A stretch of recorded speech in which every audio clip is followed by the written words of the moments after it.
Bueno, ya estamos. Bueno, buenas tardes. Parece que arrancamos. 2 años de pandemia, todavía no aprendimos a usar esto bien. Ahora que se termina, capaz que aprendemos. Bueno, buenas tardes a todos, gracias, todas y todos. Gracias por estar acá hoy presencial en esta primera actividad bueno, del año, de la UCIP, y en la primera actividad de este ciclo de análisis de coyuntura.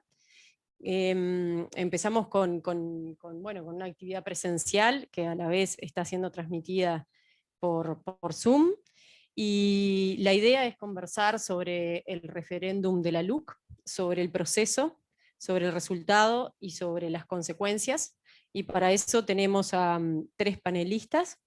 Tenemos primero acá a mi izquierda a Verónica Pérez. Verónica es profesora de la Facultad de Ciencias Sociales, del departamento, ahora se llama Departamento de Ciencia Política, ¿no? ¿No Instituto de Ciencia Política? En el año 95 se llamaba. Bueno, pero siempre se dice instituto. Bueno, como nombre de fantasía. Bien. No, que la misma incertidumbre quedó, la misma duda. De la UDELAR, y Verónica trabaja en temas de política comparada y también política y género. Daniel Buquet, también profesor de la Facultad de Ciencias Sociales ICP DCP, UDELAR, quien fue también presidente de AUCIP y ahora trabaja como secretario general de ALACIP, ¿correcto? Es. El verbo es capaz. Bien. Bueno, y quien se especializa en temas de elecciones, democracia, partidos políticos.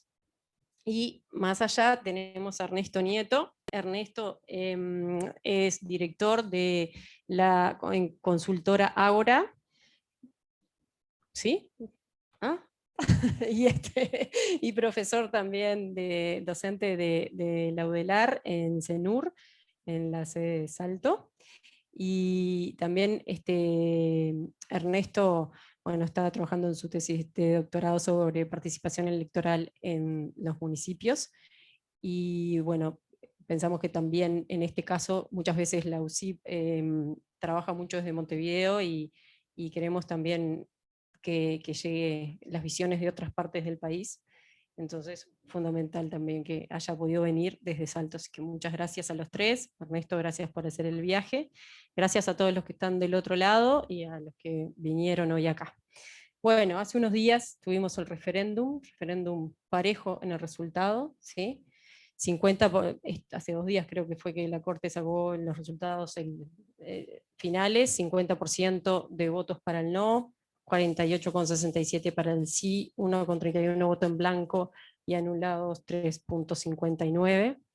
Entonces vamos a conversar un poco sobre qué nos dice esto, sobre qué pasó, el resultado y qué implicancias pueden tener. El orden que habíamos definido lo vamos a mantener.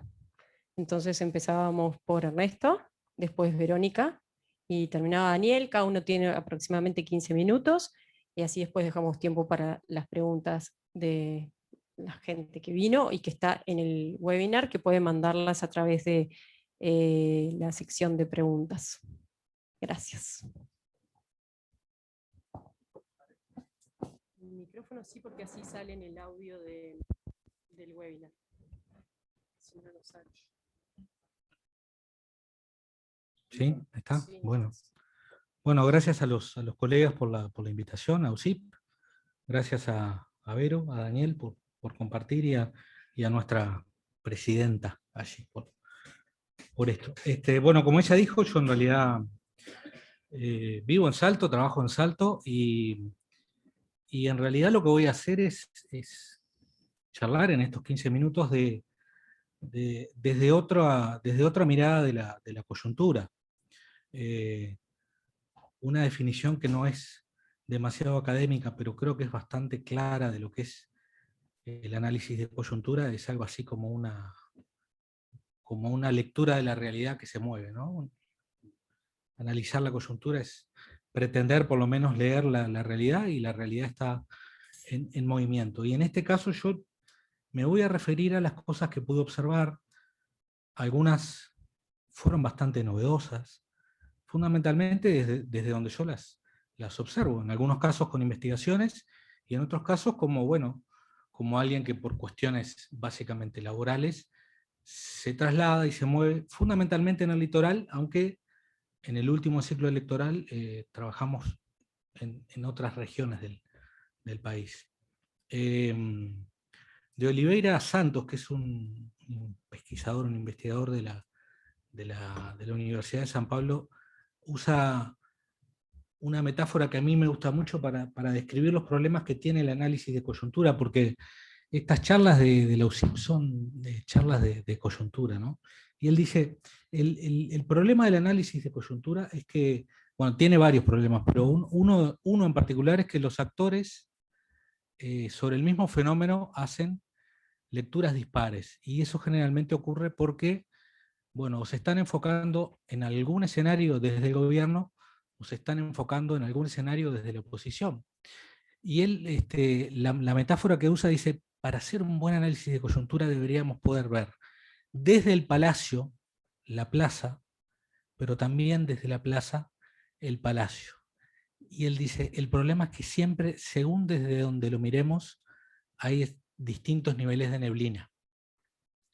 Y yo lo voy a mirar desde el interior, desde lo que vi, desde la plaza del interior. Y lo voy a dividir en 3 o 4 cuestiones muy, muy puntuales, y supongo que Rosario nos va a avisar si nos pasamos, y no creo que me vaya a pasar.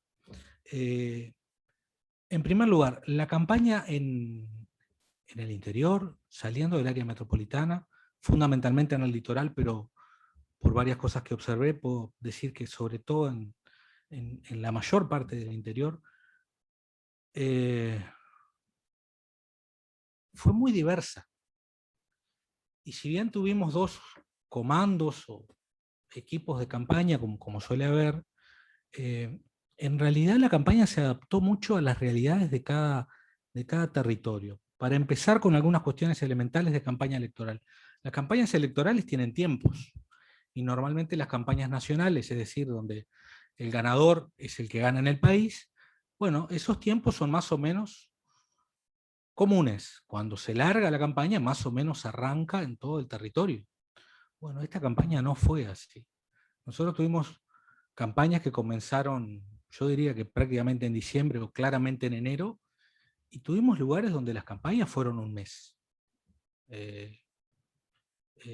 Las campañas tienen una duración acotada, pero esta lo que mostró es que en distintos lugares la intensidad de la campaña también fue distinta, pero sobre todo esa cuestión del tiempo, ¿no? Hubo algunos departamentos, Artigas por ejemplo, en donde, bueno, uno en realidad lo que veía de campaña era algo de cartelería, pero ocurrió, hablando de los contenidos de la campaña, que en algunos lugares nosotros vimos, y esto lo pudimos hasta fotografiar y chequear, que se estaba colocando cartelería 4 días antes de la elección, en algunos lugares. Y no solo municipios, hablo de algunas capitales departamentales. Esto también, de alguna manera, nos pone en evidencia que hubo diversidad de recursos, que hubo diversidad de intensidades, y que la forma en que se encaró la campaña no fue igual en todo el territorio. Y esto se relaciona con otra cuestión, que es que no en todos los departamentos tampoco hubo, así como no en todos los departamentos comenzó al mismo tiempo, no en todos los departamentos la campaña terminó ni al mismo tiempo ni de la misma manera. Hubo departamentos que hubo actos de cierre, hubo departamentos que no hubo actos de cierre, hubo departamentos donde hubo alguna caravana de cierre, hubo departamentos o algunas localidades donde hubo caminatas de cierre, y hubo departamentos donde la opción ganadora, el no hizo ninguna actividad de cierre. Y en esto también hay diferencias con lo que usualmente ocurre cuando las campañas son nacionales. Yo creo que esto se relaciona con una particularidad que tuvo estas campañas del referéndum, que tuvieron fuertes componentes locales.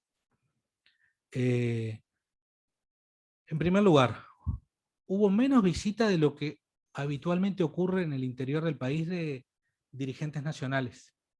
Hubo, pero hubo mucho menos. Es decir, normalmente cuando tenemos las elecciones nacionales, a los departamentos del interior de cada partido llegan distintos candidatos al Senado, bueno, obviamente si hay candidaturas presidenciales también. Bueno, en esta oportunidad eso no ocurrió igual en los distintos departamentos, ni en la cantidad ni en la asiduidad de esas visitas. Quizás esto se relaciona con lo primero que mencionaba, que las campañas fueron muy disímiles en el tiempo, pero hubo otros elementos que creo que se relacionan con esto, y acá aparecen algunas de las novedades más grandes. Cuando uno miraba la prensa nacional, en algún momento decían, en realidad hace falta debates. Bueno, yo les quiero comentar que en prácticamente todos los departamentos del interior del país, saliendo del área metropolitana, hubo muchos debates, como nunca antes se había visto. Para que tengan una idea, hubo radios que todos los días tenían un espacio de 1 hora o de 45 minutos, donde había un exponente del no y un exponente del sí. Y no lo hicieron un día por semana, lo hicieron durante varios días. Hubo canales de televisión del interior del país, donde semanalmente había un espacio de debates. Eso es algo que nunca se había visto en tantos departamentos y con tanta frecuencia. Y los debates eran por actores locales. Por ejemplo, ediles con ediles, directores de un gobierno departamental con ediles, representantes de algún sindicato con bueno, referentes políticos, sobre todo que impulsaban el no. Y eso es algo nuevo.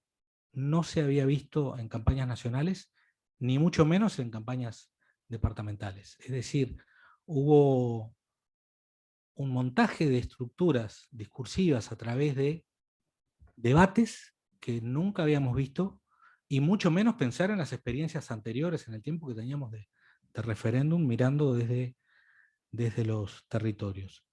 Se hizo muy evidente que algunos actores locales veían esto como una posibilidad. Tenemos algunos departamentos donde hubo gigantografías con el nombre de un edil que impulsaba el sí, en otros departamentos con el nombre de un edil que impulsaba el no. Muchas veces en medio de un clima que no había todavía campaña, pero actores locales que veían la posibilidad de este referéndum de alguna manera de posicionarse. Y lo otro que tiene que ver con esta cuestión de la localización, si se quiere, o cómo fueron campañas que tuvieron mucho que ver con lo local, es que se hizo muy evidente cuando uno veía un departamento y otro, había mucha diferencia en los recursos disponibles de las campañas. Fundamentalmente por el lado del sí. Había departamentos en donde, bueno, además, uno por cuestiones laborales conoce a la gente y le pregunta, donde te decían, es que no tenemos nada.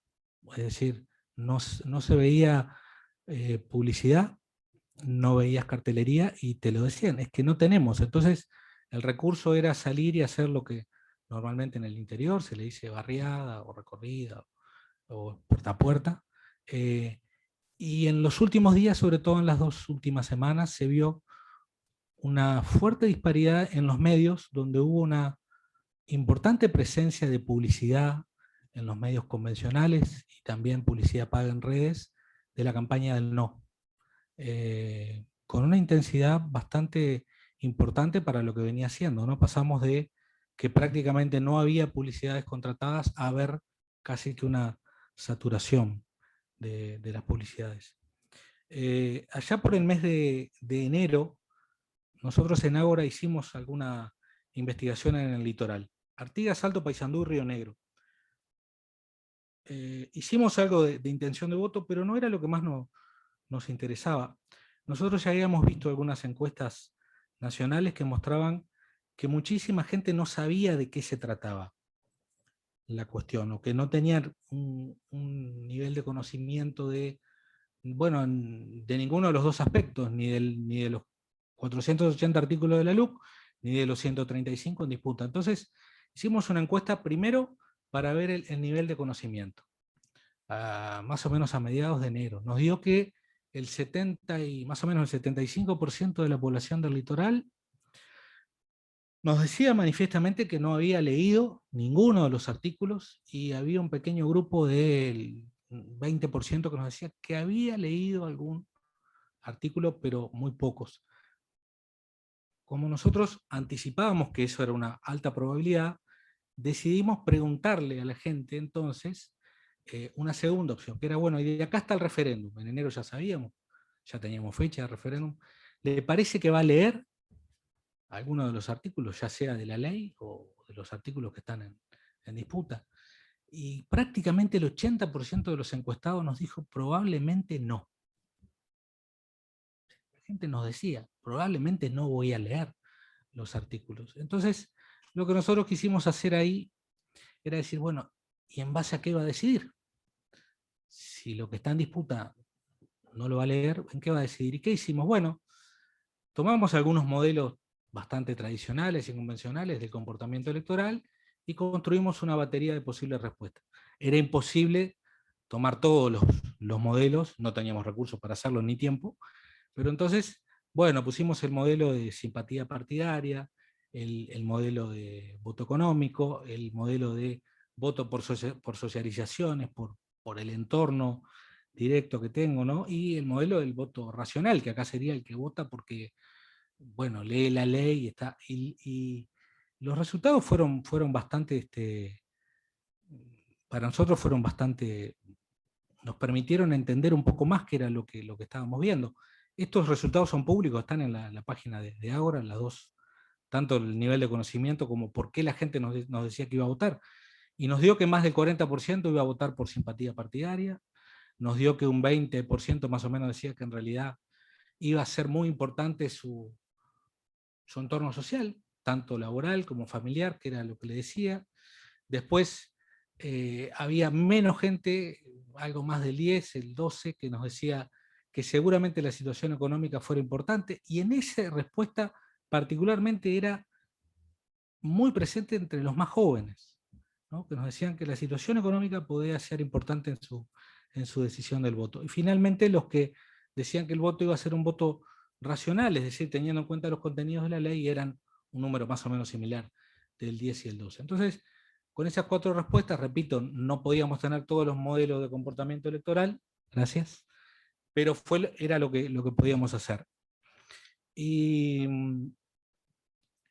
para complementar esto, en el único universo que pudimos hacer intención de voto separada en el tiempo, es, bueno, donde tenemos donde estamos, que es en Salto, y lo que nos dio, yo jamás hablo ni voy a hablar de las empresas colegas nacionales, pero hay un dato que a nosotros nos confirmaba algo que todas mostraron a nivel nacional. Nosotros teníamos una intención de voto en enero, donde en Salto había una diferencia de casi 15 puntos a favor del no, y no había más de 10 o 11% de indecisos. Cuando hicimos la misma encuesta de intención de voto a principios de marzo, la diferencia se había achicado a 5 puntos, pero teníamos 15 indecisos. Con muestras importantes. Estas sí no están publicadas porque eran para clientes que no tenían ninguna intención de difundir, pero estos números gruesos lo puedo decir. Es decir, teníamos a 20 y pocos días del referéndum un 15% de indecisos. Esto es algo que en las últimas elecciones, en el último ciclo electoral también hemos constatado, hay bastante más indecisos de lo que nosotros veníamos teniendo antes, pero como bueno, el tiempo se acaba, para hacer una síntesis, a nosotros nos parece que los resultados que se dieron los podemos leer en 3 niveles. Un primer nivel, el nacional, obviamente sigue mostrando una paridad en eso. Ahora usamos la palabra bloques en esos 2 bloques, o denle el nombre que quieran. Hay un segundo nivel, el nivel que tiene que ver mucho más con lo departamental, que podríamos decir se mantiene el empate del balotaje. Hay 16 departamentos y 3 para otro, pero el nivel que a mí más me llama la atención y que creo que cuando aplicamos la lupa más deberíamos prestar atención es ese nivel donde hubo, creo que hay una publicación por ahí y no son 25 localidades, creo que son más, 27 localidades, teniendo en cuenta municipios, ciudades y localidades que no son municipalizadas, donde hubo un cambio del balotaje ahora. Y yo creo que las razones de ese cambio y el hecho que en 5 capitales departamentales del interior del país haya habido un cambio tiene que ver con algunos de estos fenómenos de que la campaña fue bastante más local en muchos sentidos y que los actores locales tuvieron bastante protagonismo. Después hay algunos casos bastante particulares que si hay tiempo los podremos comentar o no, pero más o menos por ahí me voy quedando. Gracias.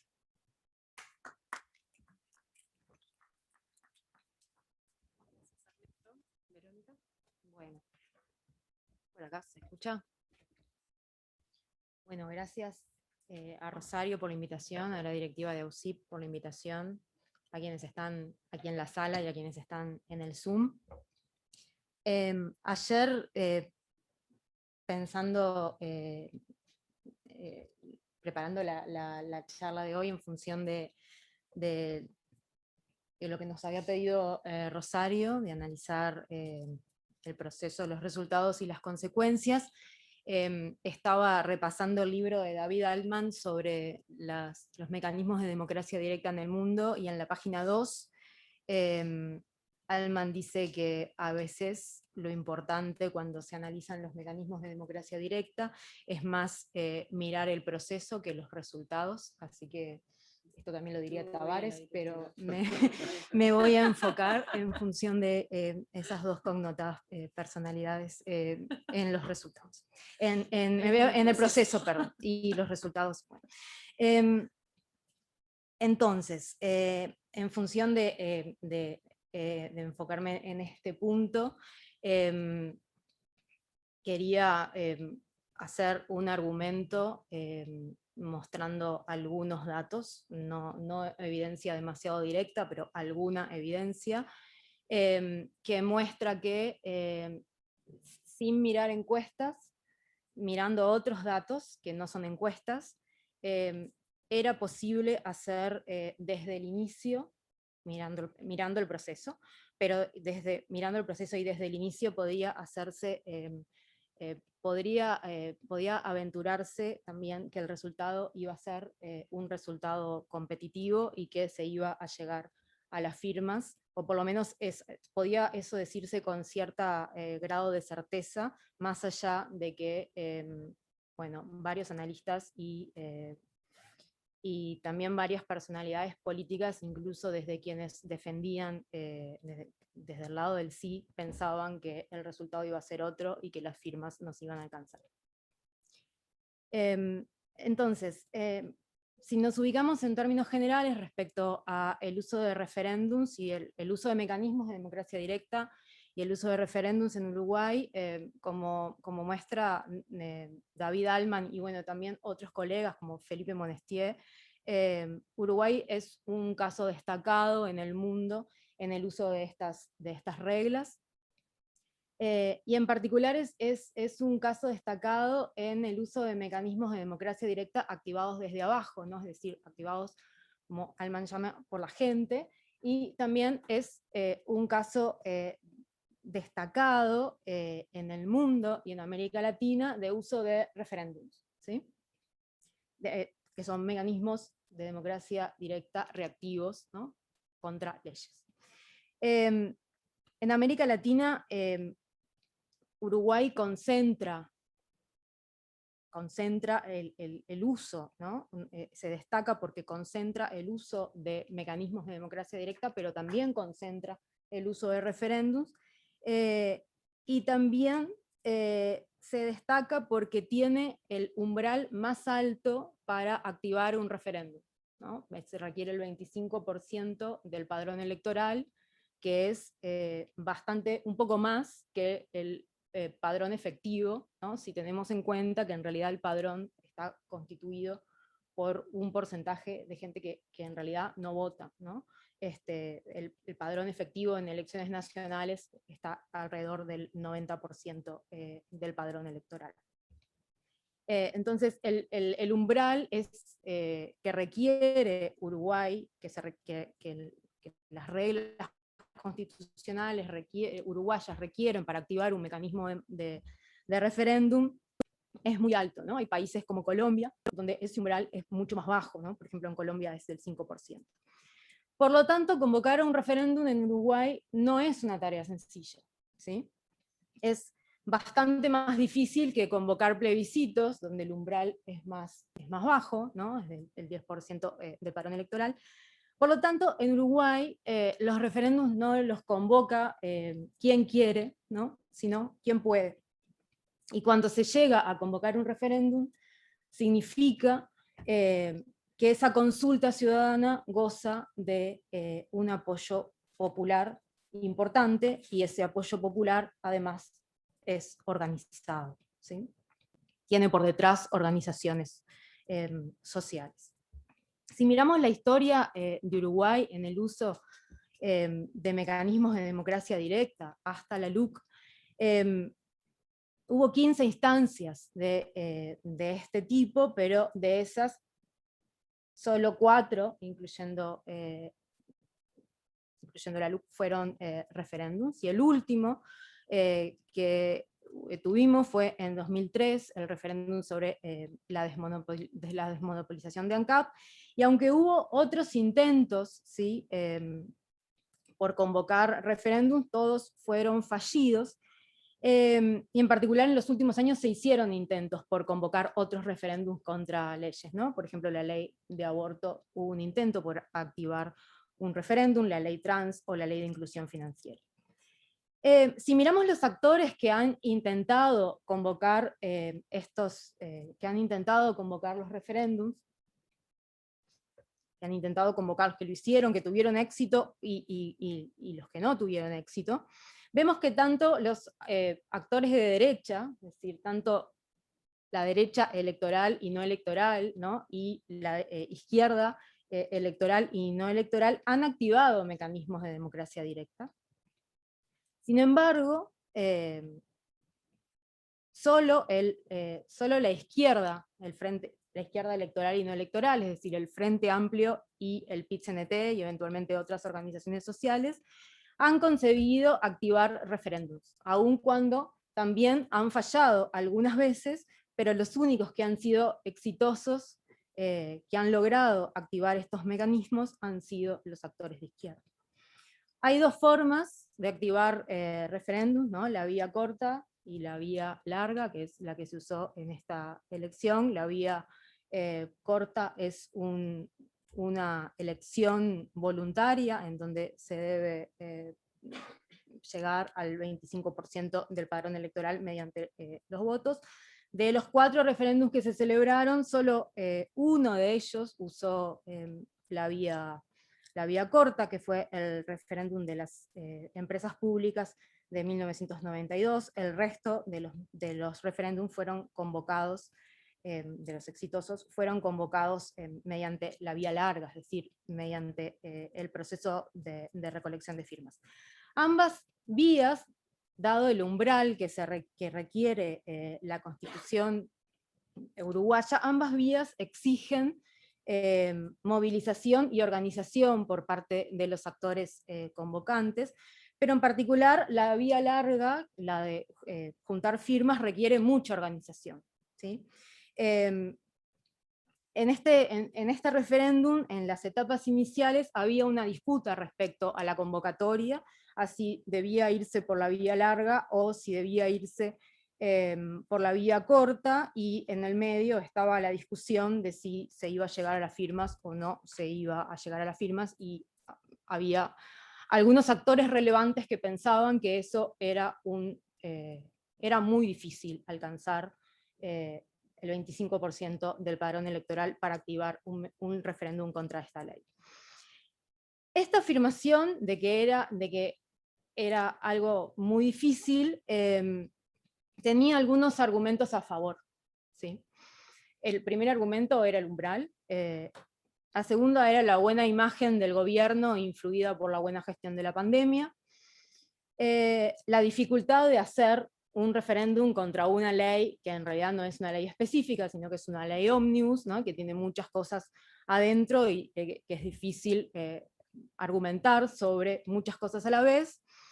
Y la última razón que hacía difícil pensar que se podría activar el referéndum era la emergencia sanitaria y la imposibilidad de hacer, por ejemplo, eventos públicos, actos masivos, o qué sé yo, había actores que que no funcionaban, ¿no? Como las facultades, la Universidad de la República, que suele ser un lugar de reclutamiento, estaba cerrado.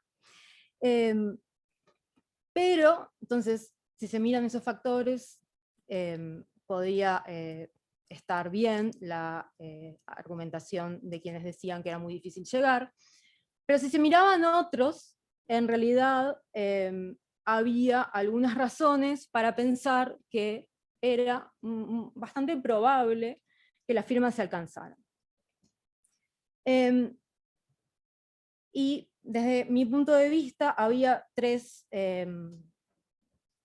condiciones que estaban presentes que hacían probable también argumentar en ese momento que las firmas se iban a alcanzar. En primer lugar, los sindicatos, que eran uno de los actores que promovían el referéndum, estaban fortalecidos luego de 15 años de gobierno de la izquierda, habían aumentado la cantidad de afiliados significativamente, y estaban también fortalecidos en sus recursos. Y esto en relación a etapas previas, ¿no? Los 90, por ejemplo, o los inicios de los 2000. En segundo lugar, el FA era más grande electoralmente que en los 90, aunque había perdido votos. Y en tercer lugar, y fundamental, uno de los actores, el Frente Amplio, ¿no? Uno de los actores que integraba la Comisión por el Sí, tenía una estructura territorial extendida en todo el país, con un ejército de personas que se dedican a organizar el territorio, y en esa estructura podía apoyarse una campaña de recolección de firmas una a una, como se hizo. 5, ya. Entonces, la vía larga, ¿no? Era una vía que particularmente propicia para, o esta estructura daba una oportunidad, ¿no? Para la vía larga de recolección de firmas una por una, ¿sí? Y esta forma organizacional, ¿no? No es menor. De hecho, buena parte, ¿no? de la campaña de recolección, si bien la campaña de recolección no recayó solo en el Frente Amplio, pero buena parte de la campaña de recolección recayó en la estructura Frente Amplista. Y si bien es cierto que mucha gente que juntó firmas una a una, ¿no? En su familia o en su grupo de amigos, o en su trabajo, o que salieron a la calle a hacer puerta a puerta, o se pusieron una mesa en una esquina, no eran personas que participaban asiduamente de la estructura, es decir, simplemente eran personas autónomas, eventualmente adherentes al FA o simpatizantes con el Frente Amplio, o con los afiliados a algún sindicato. Sin embargo, aunque ellos no eran participantes de la estructura, la existencia de esta estructura territorial de organizadores extendida, ¿no? Permitió que el trabajo de eventualmente una masa autoconvocada, si es que existió, fuese exitoso y no un caos, ¿sí? Contribuyendo al éxito colectivo. Entonces, el esfuerzo de la organización, apoyado en esta estructura, pudo hacer que la masa autoconvocada tuviese directrices sobre que permitían el éxito del trabajo, ¿no? Por ejemplo, cómo juntar las firmas, dónde levantar las papeletas, dónde dejarlas, dónde no dejarlas, ¿sí? Para probar esto que estoy diciendo, entonces eso hacía que eventualmente pudiésemos pensar que se iba a llegar, que aunque el umbral era alto, había probabilidades de que esto ocurriera porque las condiciones organizativas existían. Para probar esto de forma como fehaciente, ¿no? En realidad lo que debería es tener datos directos respecto de la masa autoconvocada, ¿no? Que no los tengo, ¿no? Pero bueno, tengo otros datos, no tengo estos datos, no tengo pruebas, pero tampoco dudas sobre lo que estoy diciendo, en realidad tengo algunos datos, que es lo que quiero mostrar, a ver si puedo, perdón, los del Zoom.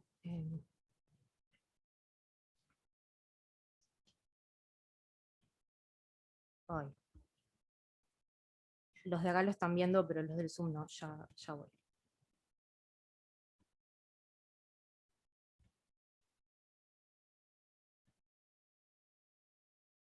Bueno, ahí. El primer dato que no está ahí es que según la Comisión Nacional de Organización del Frente Amplio, la orden hacia abajo era que las firmas se recolectaran a través de los comités de base y luego se elevaran para procesos de control, aun cuando los comités de base hacían un primero filtro de control. Pero el segundo dato que apoya este argumento de que era probable llegar a las firmas por la estructura organizativa que tenían quienes impulsaban el sí, es el dato sobre la organización territorial y lo visible que es la organización territorial, incluso para quienes no son participantes asiduos en esa estructura, ¿sí? Por ejemplo, en el 2015 había en Uruguay 352 comités de base activos en todo el país, y de esos más o menos el 40% estaba en Montevideo y el resto en el interior. Bueno, a ver, no, hay que bajarlo, Eso es el mapa de 2015. Perdón. Ay. No se pongan nerviosos. No está bajando esto. ¿Eh? ¿Esa es la tercera? No, tengo otra, pero no importa. ¿Qué es Repac? Cecilia. Acá. Ahí está, ¿no? Entonces, pero estos comités de base existen, pero podrían estar cerrados, ¿no? Sin embargo, hay una encuesta que hicimos con Fernando y con Rafael en el 2017-16 sobre características de la estructura de base del Frente Amplio, que mostraba que, bueno, que los comités en realidad están activos, ¿sí? Y la mayoría de ellos se reúnen por lo menos cada 15 días, y solo una proporción menor, menos del 30%, se reúne solamente algunas veces por año. Pero hay otro dato que en realidad es, perdón, otra vez, con el mismo problema, pero me voy para abajo. La abajo. Pero hay otro dato que nosotros, claro, somos de otro lado. Pero es avance página. Es avance página, está diciendo. No. Bueno, pero hay otro dato de esa encuesta que va en favor de este argumento de que la estructura es visible, que es la cercanía reportada respecto a un comité de base. Acá preguntábamos a los adherentes del Frente Amplio, a quienes se declaraban adherentes, y un grupo mucho más amplio que quienes participan en comités de base. Eventualmente estos son bastante parecidos a los que juntaron firmas autónomamente, si uno piensa que los que juntaron firmas autónomamente pertenecen al grupo como duro, de votantes frente amplistas o de simpatizantes fuertes. Les preguntábamos, pensando en su barrio y respectivamente de que usted participe en un comité de base, a cuántas cuadras está su casa de un comité de base, y casi el 70% decían que tenían un comité de base de 1 a 10 cuadras de su casa, y solo una proporción muy minoritaria no identificaba comités de base. Esto significa que la estructura era visible, ¿sí? Y apropiada para sustentar no solo el trabajo de un ejército de organizadores, sino el trabajo de una masa eventualmente autoconvocada que juntó firmas una a una, ¿sí? Y ya voy terminando. Según datos que surgen de las actas de la mesa política del Frente Amplio, de hace unas semanas, el 57,3% de las firmas las recolectó la estructura frente amplista y el 42,7% las organizaciones sociales. Esto quiere decir que sin la estructura frente amplista no se hubiese llegado a las firmas y también viceversa, pero remarca el valor de la estructura. El Frente Amplio y las organizaciones sociales juntan el equivalente al 30% del padrón efectivo, que es el casi el 35% del padrón efectivo, el 34,6% del padrón efectivo, y con este resultado, y acá termino, ya era posible advertir que la campaña, solamente mirando la cantidad de firmas, al inicio de la campaña era posible advertir que el resultado iba a ser un tanto reñido, sin necesidad de mirar encuestas, aun cuando las encuestas mostraban hasta casi un mes antes del referéndum que el sí tenía una intención de voto que era casi lo mismo que las firmas que esos actores habían recolectado. Entonces esto habla de que esa organización era muy eficaz, o fue muy eficaz en recolectar casi todas las firmas de los votos de los votantes duros, o en medio de una pandemia, o habla de otra cosa, ¿no? Pero bueno, en definitiva, si miramos el proceso, y cerrando, el resultado podía hacerse la lectura de una ventaja amplia para el no, con los argumentos que dije, pero también de un escenario bastante más competitivo entre ambos actores mirando estos otros datos. Gracias. Gracias, Verónica. Pasamos a Daniel. Bueno, antes de agradecer, pido disculpas. Si alguien no lo sabía, esto se demoró por mi culpa. Porque bueno, se me complicó un poco y llegué un poco tarde, así que agrego esa disculpa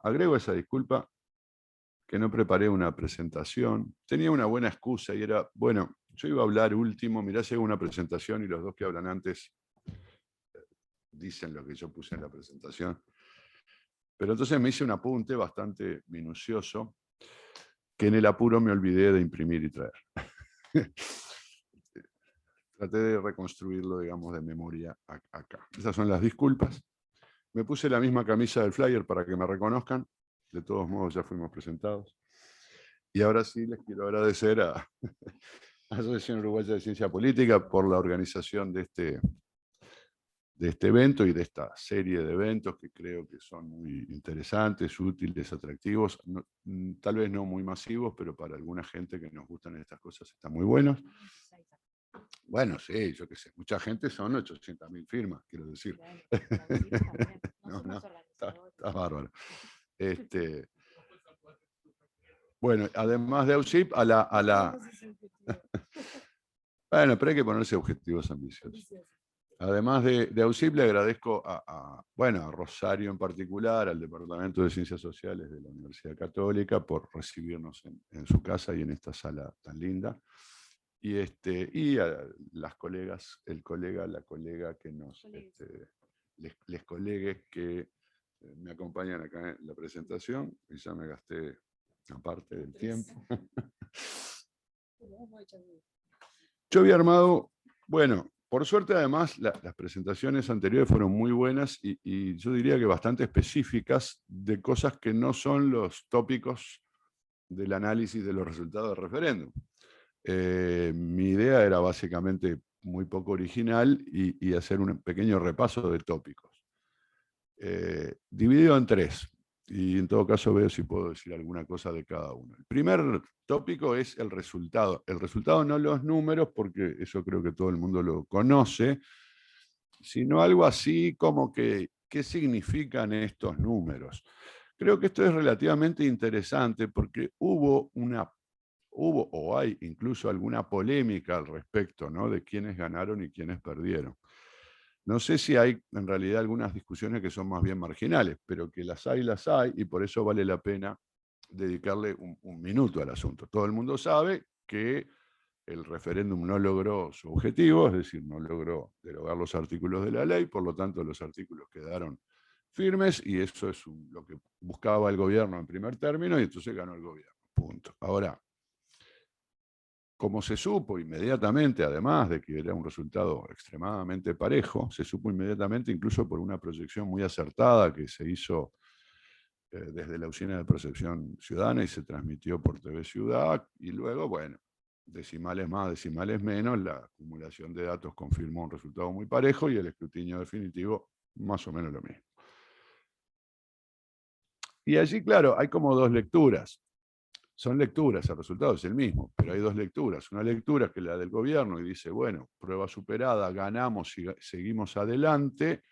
La otra lectura, claro, es una lectura interesada, todas las lecturas son interesadas. La del Frente Amplio que dice, somos la mitad del país, no se puede ignorar a la otra mitad. ¿Por qué es interesante esto? Porque Manini se subió a la segunda lectura. Yo digo, solo por eso es interesante. Obviamente no quiere decir que se drogaron los artículos, pero quiere decir que no podés seguir adelante, es decir, no podés seguir gobernando solo, que es lo que venías haciendo. Para mí esto es muy discutible, y además dudo que el gobierno haga lo que dice el Frente Amplio o lo que dice Manini, sino lo que dijo el gobierno, continuar adelante basado en que el resultado de la elección ratificó su superioridad electoral, con el mismo resultado del balotaje aproximadamente. Y en mi opinión, además, como que lo relegitimó, porque lo que se votó ahora no era al presidente, sino algo así como una parte muy importante del programa de gobierno del Frente Amplio. Esto dicho por los del Frente Amplio, de la coalición multicolor, dicho por los propios protagonistas, ¿no? Que más allá de que quisieran desde el sí evitar centrar la campaña en algo a favor o en contra del gobierno, no solo no lo lograron, sino que creo que ni siquiera quisieron hacerlo. En cuanto a debate vi, todos los debates terminaban hablando del gobierno, la inflación, ¿no? De hecho, hasta la propia publicidad del sí tenía como componentes de el gobierno es malo, el gobierno hace cosas malas, las de la LUC, las de los 135 artículos y otras más. Y la elección terminó siendo sobre eso. Y en este sentido yo creo que esta legitimación programática, que no está implícita en el balotaje, se puede decir que sí porque vas con un programa, pero el tema es que ahora vos tenés una ley, una parte de una ley, tenés 2 años de gobierno. Entonces yo creo que para el gobierno, evidentemente es muy bueno, lo fortalece porque lo relegitima, y lo relegitima incluso en la orientación, con el resultado ajustado, obviamente, el mismo que hubo antes. Pero además, algo que yo creo que es importante y que tal vez yo vi poco en los comentarios que se han hecho, y es posiblemente una confusión entre una expectativa de escaso sustento, la expectativa de que el gobierno podía ganar con un margen holgado, fundada, vaya a saber qué, fundada tal vez en alguna encuesta, no en todas, evidentemente, ¿no? Pero se podía pensar que por alguna encuesta el gobierno podía sacar, yo qué sé, cerca de 10 puntos de ventaja. Los que creen, bueno, en la capacidad de comunicación del gobierno, del presidente, los que piensan que puede afectar las asimetrías de recursos en la campaña electoral, por ejemplo. Entonces tal vez esta visión de que, uy, ganaste pero justito, ojo que eso en realidad casi que no es un triunfo, bueno, para mí es una lectura carente de fundamento. Si vos pensás en realidad que esto es algo así como una elección intermedia en un país latinoamericano a la salida de la pandemia, después de 2 años de pandemia, y mirás todas las elecciones que hubo en América Latina durante la pandemia, incluyendo intermedias, que no hay muchas, en realidad intermedias hay pocas, pero hubo muchas elecciones, el gobierno perdió todas. No perdió todas, no es el 100%. Bukele ganó una elección legislativa, pero es un tipo raro. Es un país raro que está en una situación rara. No son todas. López Obrador ganó la intermedia, pero ganó la intermedia con menos votos que cuando fue electo presidente. Y pará de contar, porque Alberto, preguntale a Alberto cómo le fue en la elección intermedia, preguntale a Piñera cómo le fue en la elección intermedia, preguntale a Yanine Áñez cómo le fue en la elección. Y así, intermedia en Chile no hay, pero quiero decir, los referéndum, cosas, todas las votaciones que hubo en Chile. Debo decir, a ver, en Uruguay hubo un desempeño socioeconómico espectacular durante la pandemia, o cayó el producto, aumentó la pobreza y bajaron los ingresos de los hogares. Yo creo que pasó esto último, ¿verdad? Capaz que un poco menos que en otros países.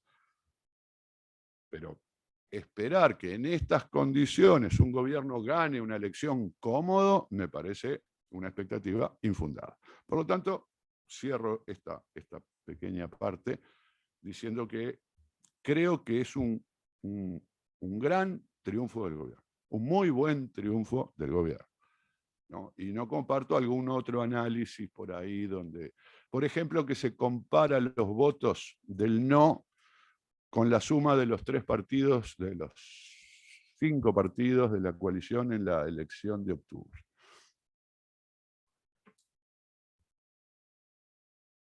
Con lecturas, el Frente Amplio igual salió bien parado, hizo una buena elección, ¿tiene razones para estar conforme? Sí, yo creo que sí. Porque efectivamente pasó todo esto, pasó todo este proceso del que se habló, en particular la juntada de firmas, pero en paralelo el Frente Amplio resolvió algunos problemas que tenía. Tenía un problema con una autocrítica que no sé por qué razón quería ventilar y no sabía cómo hacer, y demoró mucho tiempo con ese asunto, y tenía que renovar autoridades, y tampoco tenía claro el panorama, y demoró mucho tiempo con ese asunto, pero al final fue resolviendo, mientras juntaba firmas, mientras activaba a los militantes, estos asuntos, y llega a la instancia del referéndum. No sé si hizo la autocrítica, pero creo que nadie más se la va a pedir, o debe estar en algún documento. Tiene un presidente nuevo, que es un tipo famoso, carismático, atractivo, que además adquirió una gran centralidad durante la campaña del referéndum, precisamente persona ideal, además, porque se traslada de la presidencia del PCNT a la del Frente Amplio, que reúne algo así como el 97% de las firmas recolectadas, y saca una votación equivalente a la del balotaje, lo cual quiere decir que perdió, pero quiere decir que sigue en condiciones de participar de una elección con chance de ganar. Y eso es una buena noticia, porque tal vez no fuera algo obvio hace 6 meses.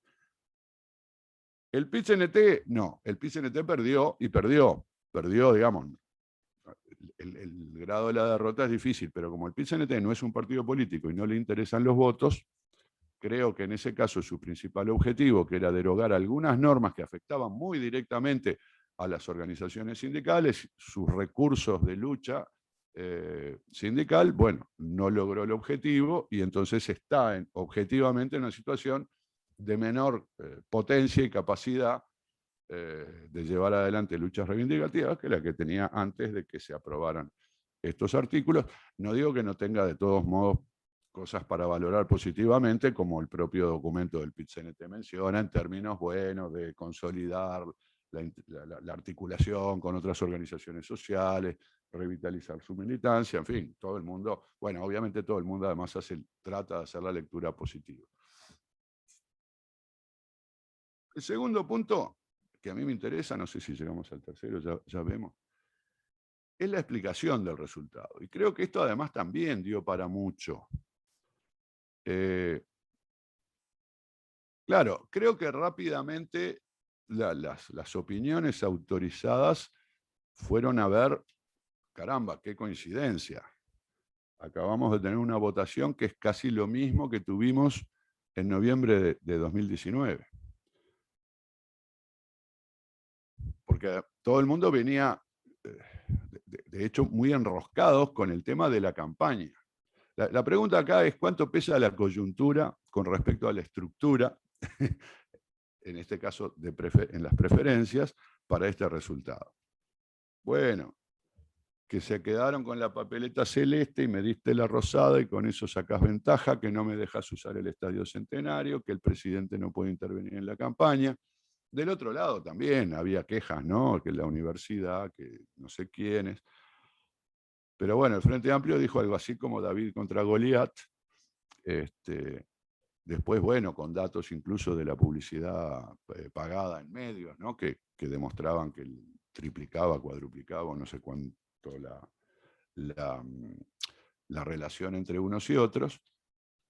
Y yo, lamentablemente, para los que se dedican al marketing, la comunicación política y todo esto, yo digo, esto en Uruguay es de fierro. Esta relación de fuerzas es la misma de hace 20 años o más. La misma con 3 o 5, ¿verdad? ¿Me estás? No, que 30 años. Ah, perdón. Sí, bueno. Sí, algunos incluso con el resultado de octubre dijimos, che, caramba, ¿cómo se movió esto? ¿Seguirá en equilibrio o se habrá derrumbado? Pero de alguna manera el balotaje, bueno, ratifica que en realidad, por lo menos en los bloques, las preferencias se han mantenido estables. Y naturalmente yo pienso justamente que acá predomina la estructura, que no estamos en ninguna coyuntura crítica desde hace mucho tiempo y que entonces es difícil, ha sido difícil y va a ser muy difícil mover esta paridad entre dos bloques, uno del centro a la izquierda, otro del centro a la derecha, y que algunas variaciones, novedades de partidos, bueno, pueden tener otros factores, pero no mueven esa cosa que está detrás, la cosa de los bloques. Creo, solo por una cosa, que salió un artículo en la diaria de un economista, un artículo, no un artículo de opinión, sino algo más documentado, que en realidad partía de una pregunta que tiene que ver con las encuestas. Yo de las encuestas ahora no voy a decir nada. Pero entonces, zafando, digamos, de que las encuestas están mal o están sesgadas en contra del Frente Amplio o algo así, considera un acertijo, algo difícil de componer, que la aprobación del presidente o de la gestión del gobierno no se traduzca más o menos matemáticamente en votos. En realidad el razonamiento era otro, era, mira, no sé cuántos aprueban, 50% o algo así, o algún puntito arriba, y cuántos desaprueban, 30. Saldo, 20 a favor. Entonces la pregunta era, te saca 20 puntos de ventaja en imagen, pero te saca un punto de ventaja en la votación. ¿No es inconsistente? Yo creo que no, para nada. Más allá de cuál sea el verdadero valor de la aprobación presidencial, que será un punto menos, 2, 5, más, menos.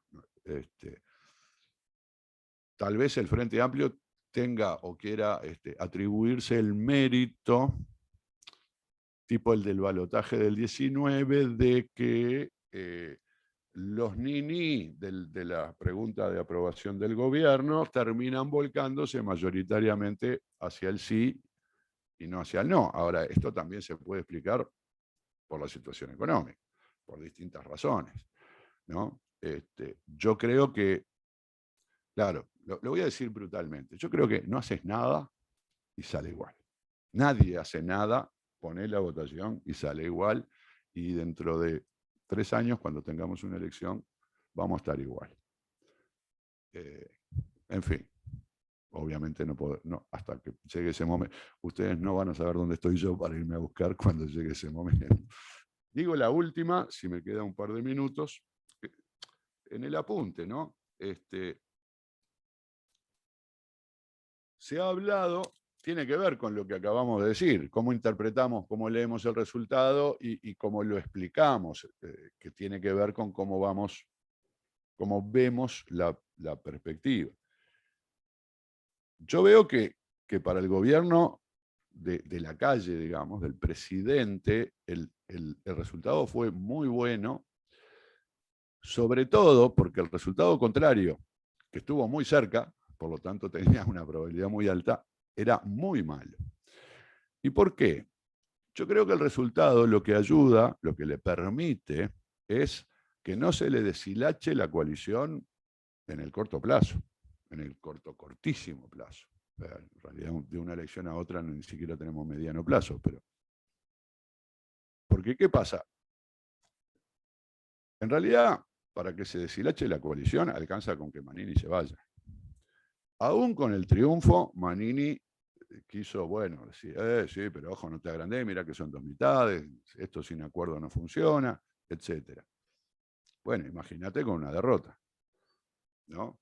Ya estaba formando una coalición con el Frente Amplio. Entonces, yo creo que el gobierno que lo haga, no sé, pero que la intención es aprovechemos la coyuntura, el año y pico que queda de gobierno útil para sacar adelante lo que tengamos en la agenda. Ley de medios, en fin, algunas de estas cosas. Por lo menos esa va a ser la actitud. No sé si lo va a lograr. Porque de todos modos, en algunos puntos donde la lectura ajustada es que esto va a seguir parejo dentro de 3 años. Entonces, eso que dijo Manini de que cualquier error que cometamos, esta diferencia no está más, se parece mucho a lo que dijo Gandini en una radio cuando hablaba de la reforma de la seguridad social y le dijo a los periodistas: vos te imaginarás que yo no voy a votar una ley que me asegure que voy a perder la elección, refiriéndose a una reforma impopular de la seguridad social. Entonces, a pesar de que el gobierno puede agarrar, creo que agarró a ir en la camiseta y va a seguir adelante con su programa y con sus políticas, un poco envalentonado y con la coalición atada, bastante atada, no menos atada de lo que la tenía, de todos modos tiene claro algunos límites. Es decir, la coalición podrá avanzar en el programa, pero algunas cosas más complicadas no van a salir. ¿Cómo estamos? No me pasaste ni un cartelito. Muchas gracias.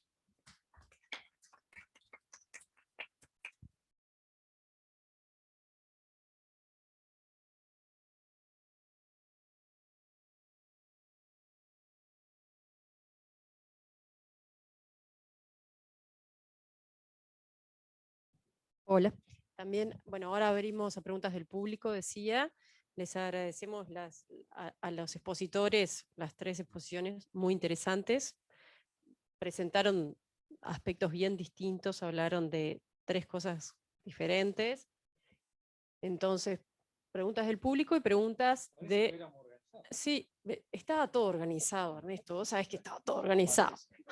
No parece, pero sí. Acá, bueno, tenemos una primera pregunta que leo, que viene del webinar.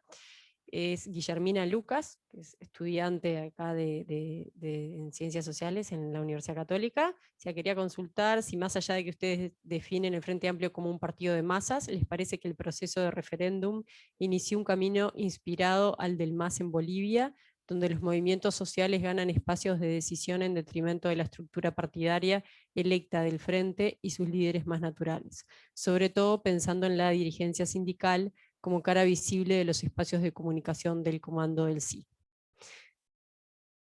Capaz que si hay alguna otra, y si no...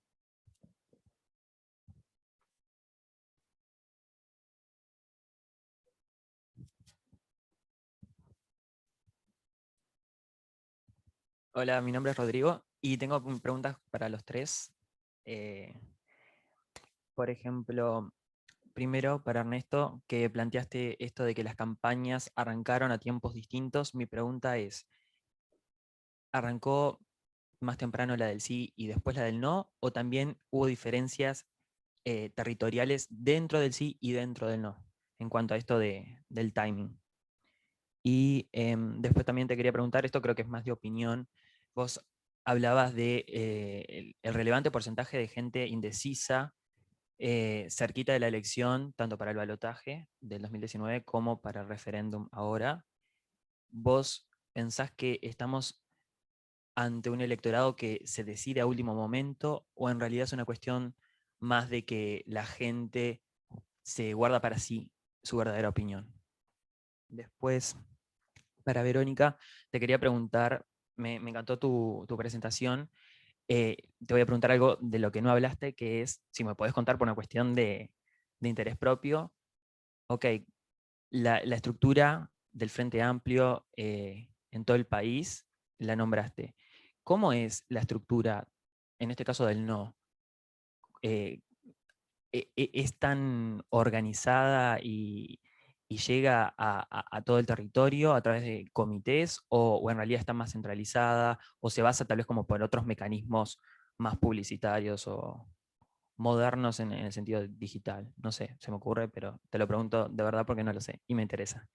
Y después te quería preguntar con respecto a esta cuestión que señalas del efecto pandemia en todas las elecciones que nombraste, de que suele perjudicar al gobierno y que es llamativo que en el caso uruguayo eso no pasó y por eso es un factor de mayor victoria para el gobierno.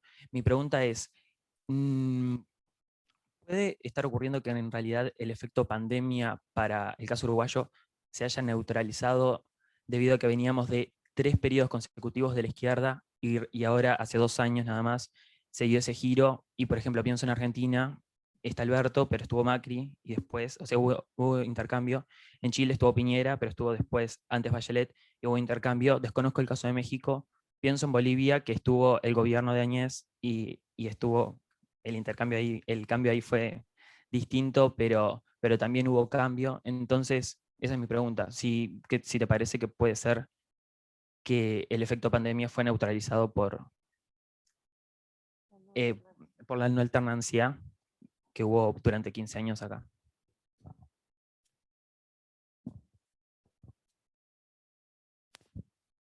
Hola, yo soy Mateo García, estudiante de Ciencia Política. Tengo una pregunta para Ernesto. Cuando comparabas con otras elecciones nacionales y hablabas de que en algunos departamentos la movilización fue casi nula o ni siquiera hubo actos de cierre de campaña y demás, ¿estás comparando con todas las elecciones nacionales o puede haber alguna variación con elecciones de referéndums que pueden variar tal vez con las elecciones de presidentes y demás? Porque tal vez ahí hay un componente de, no sé, de que no hay cargos en juego y tal vez eso pueda alimentar, esto es mera opinión personal, pero eso tal vez pueda alimentar que no haya tanto incentivo en algunos lados para no movilizarse tanto como sí en otras elecciones nacionales. Gracias.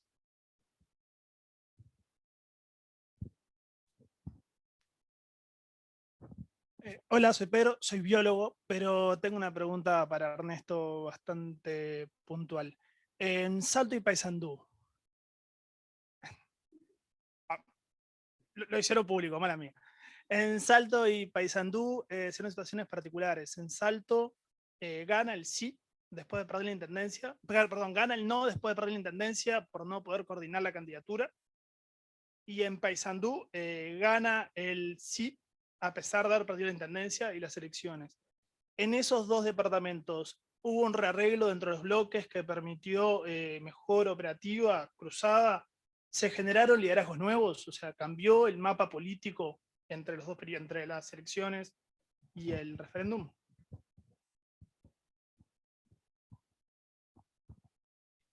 Yo tengo una pregunta para Daniel, ya que tengo el micrófono y nadie más pedía la palabra. Yo concuerdo que puesto en el baile el resultado no fue malo. Ahora, la pregunta también para la evaluación sustantiva es si el acumulado de la gestión de la pandemia no se dilapidó con este resultado. Es decir, el resultado de noviembre es una mala noticia para la calle Pou. Y este resultado se parece mucho más al resultado de noviembre que el que existía en la cabeza de la gente con los niveles de aprobación del gobierno, sin tener que llegar a un momento donde eso se materializara en un resultado electoral. Es decir, la calle Pou perdió la ventaja que obtuvo la coalición en noviembre. O sea, no es un líder que mejoró sobre la votación de la coalición, sino que es un líder que como candidato tuvo una performance mucho peor que la de su coalición de apoyo. Y eso es lo que vuelve a mostrar la elección de lo que vuelve a mostrar la elección del referéndum. Bueno, un par de preguntas que también me voy a dar el lujo de hacer, además de controlar el tiempo.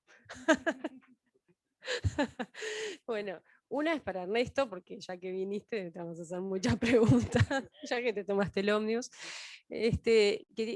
Vos hablaste como de las diferencias, que hiciste como una descripción muy interesante, a mí me pareció de la diversidad que hubo y lo diferente que fueron las campañas y también por departamentos y localidades, ¿no? Y hablaste, bueno, de los debates, un montón de cosas. Fue también como diversa en temas, hubo como temas, estábamos hablando de 135 artículos, algunas cosas fueron muy salientes en la agenda, por lo menos de lo que percibíamos de acá, pero desde el norte, hubo como diferencias en los temas en los que se hizo énfasis que los que se veían capaz que más desde Montevideo, eso es lo primero. Y la segunda pregunta es para todos, creo que no hablamos mucho del futuro, ¿no? No hablamos como de las consecuencias, pero la pregunta es como las consecuencias sobre este tipo de leyes, ¿no? Más allá de la no derogación de los 135 artículos, sino deja este resultado como algo como de aprendizaje o no, de si estas leyes así ómnibus, ¿ustedes piensan que va a cambiar la utilización de esto en el futuro después de este referéndum o no? Sé que es un poco hacer futurología, pero que después de esta experiencia va a haber como el mismo ánimo para poder hacerlo de nuevo. O sea, el próximo gobierno enfrentado a una situación, ¿haría una ley así o diría, capaz que después viene un...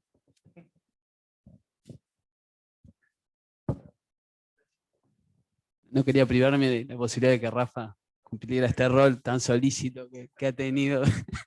No, y también, ya que hay tantas preguntas y que probablemente sea imposible responder, agrego una más. Bueno, imagino que Vero y Rafa recomendarán a la primera pregunta que lean un artículo muy bueno sobre el vínculo orgánico entre movimientos y partidos que compara más y Frente Amplio. Ellos escribieron, así que si no lo recomiendan, yo lo recomiendo porque está muy bueno. Y vinculado a lo que se viene, ¿no? Después del resultado, y algo que decía Verónica, del tema de la vía larga o la vía corta, que fue un debate importante en su momento en el Frente, bien como decía Vero, y las organizaciones sociales, y que uno de los argumentos que había era esta idea, ¿no? De reconstituir el músculo, el vínculo, la militancia, después de tantos años del Frente Amplio en el gobierno, bueno, resurgir todo este tejido, ¿no? Militante. Mi pregunta es, bueno, ¿cómo ven ustedes de acá en más lo que va a pasar con este vínculo? Porque parte también de las lecturas positivas, digamos, interesadas, como decía Daniel también, es, bueno, se mostró que esto está de pie, hay una militancia impresionante, hay una capilaridad gigante. Bueno, ¿qué piensan ustedes que van a hacer los actores con eso? O sea, ¿ven referéndums en puerta? ¿Ven protestas? ¿Ven, bueno, la duda que tenía desde el webinar, quien preguntaba que esto en realidad ahora las organizaciones sociales se comen al Frente Amplio, que el Frente Amplio lo va a dejar ahí de lado, esto es decir, lo puedo capitalizar en las elecciones en 3 años? Bueno, un poquito cómo ven que esto puede llegar o no impactar en lo que viene. ¿Quieren empezar? Yo quiero hacer una pregunta. Bueno. Digo para dejarlas todas consignadas a Vero. Pero es como muy puntual, porque tu último argumento refiere algo así como la activación de vínculos del Frente Amplio. No los militantes del comité, sino gente que se siente cercana o son adherentes, pero que no está encuadrada en una estructura militante que le dan las papeletas y las devuelve con la firma. Yo solo por una cuestión anecdótica, que para vos será evidencia, ¿no? Un pariente y un amigo. Tengo 2 casos, lo que confirma cualquier hipótesis.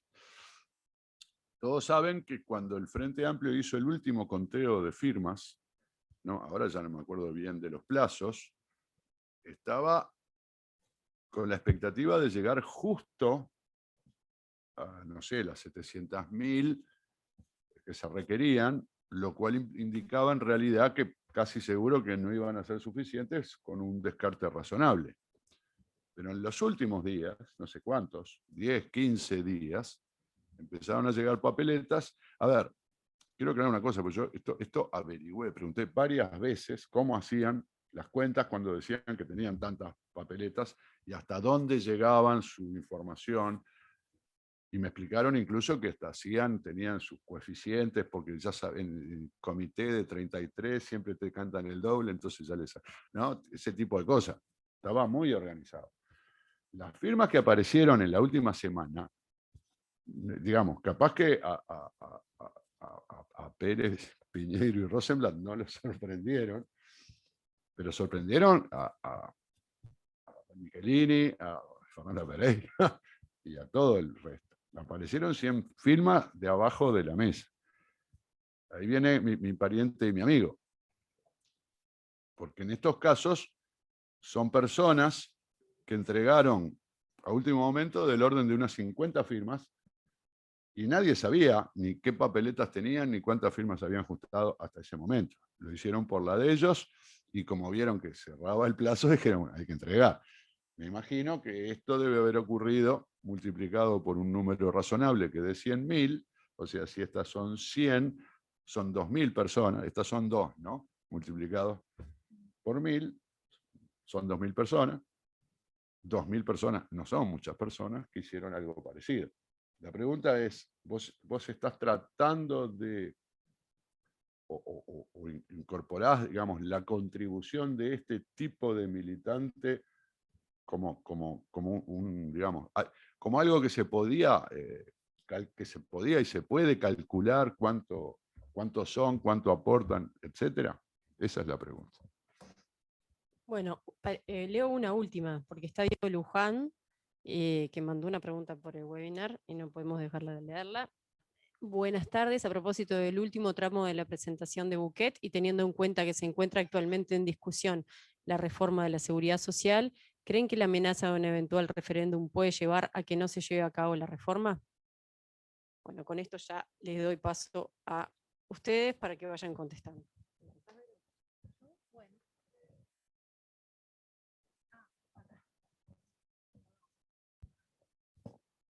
¿Se escucha? Sí.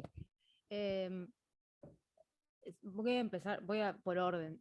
Sobre la primera pregunta de Guillermina en el chat, sobre si el Frente Amplio se está pareciendo al MAS, en realidad no. Y acá es como que, capaz que entra como la frase de Daniel, de que todo sigue igual, ¿no? Daniel usaba esa frase respecto al comportamiento electoral de los bloques, pero aquí también todo sigue igual, ¿no?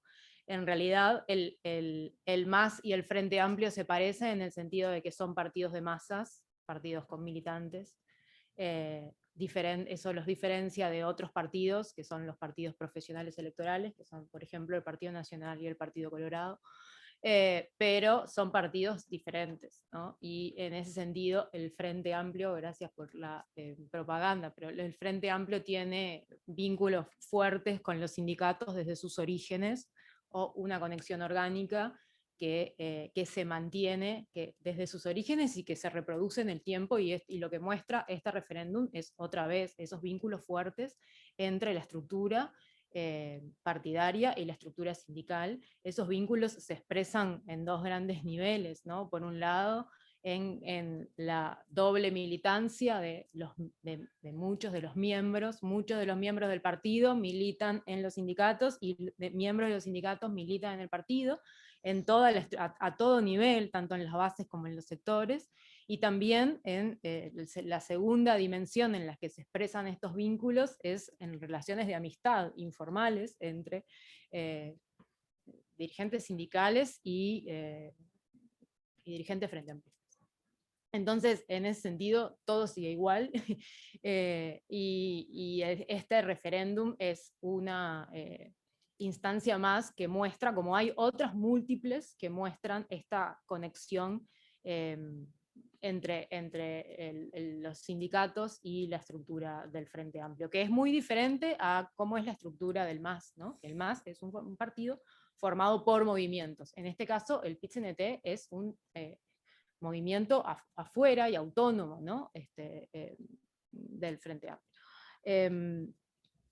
Bueno, Y respecto a la... Entonces, en relación a tu pregunta sobre cómo es la estructura de los otros partidos, es muy diferente.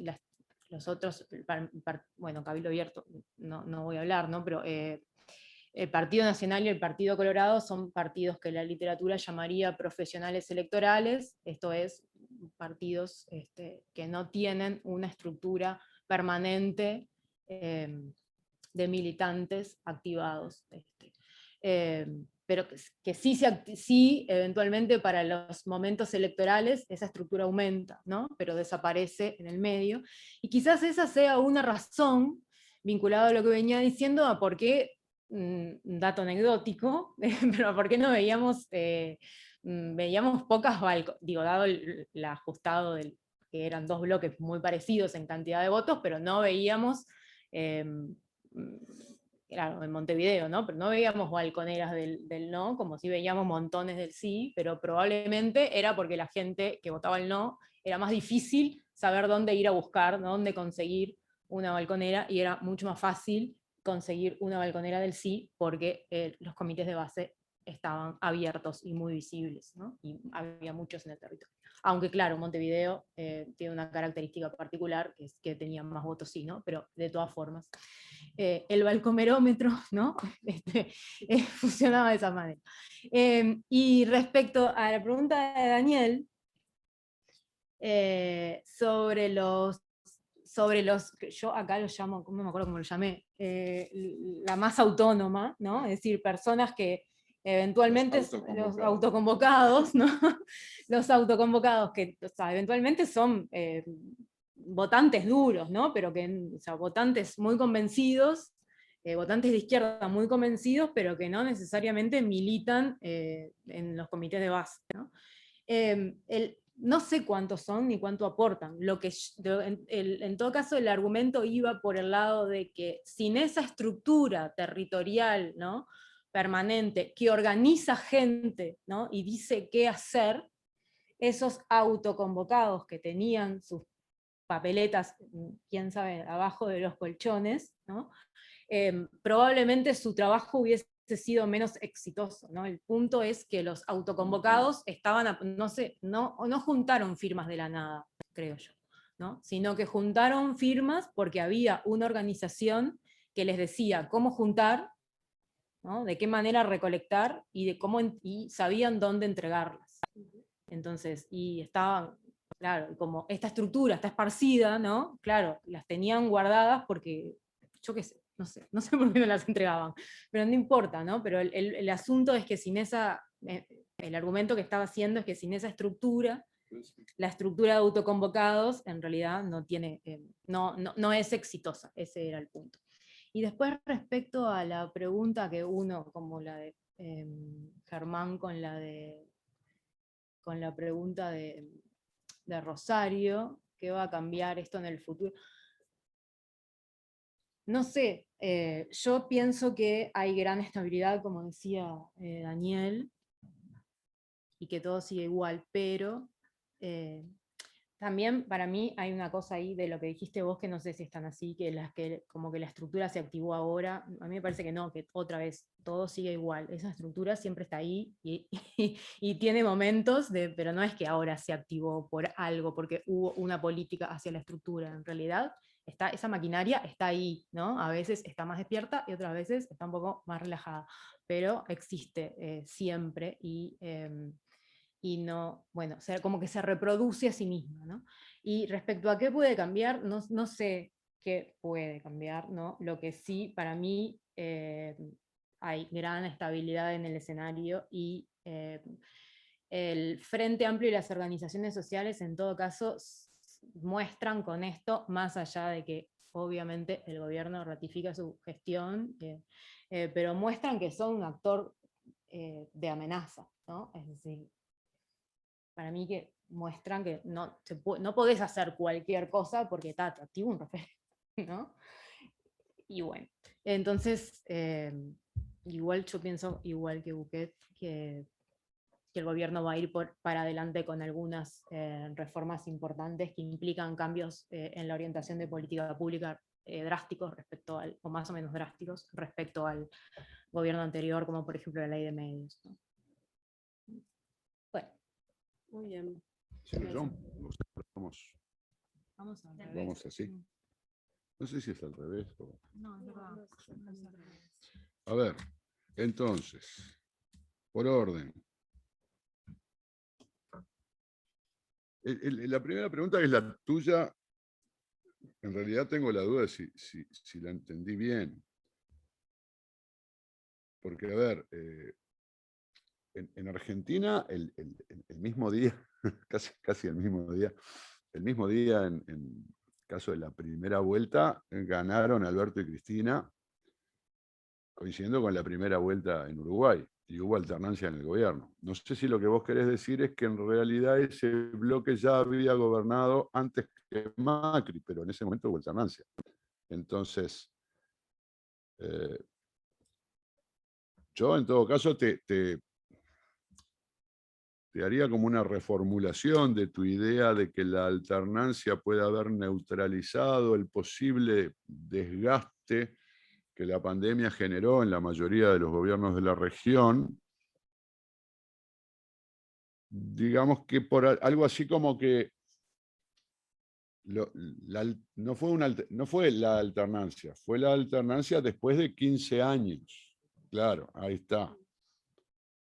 Entonces algo así como que si vos ganás ahora, pero ya habías ganado en la elección anterior, festejás, digamos, como los hinchas de los cuadros grandes de este país, ganan un campeonato y festejan un ratito porque ganan a cada rato.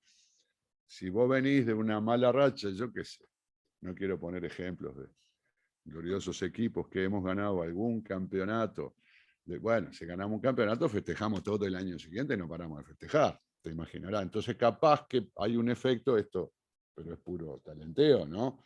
De que ese entusiasmo de los ganadores que hacía tanto tiempo que no ganaban, tiende a persistir más tiempo que el entusiasmo de un ganador frecuente, ponele. Yo eso no lo descarto.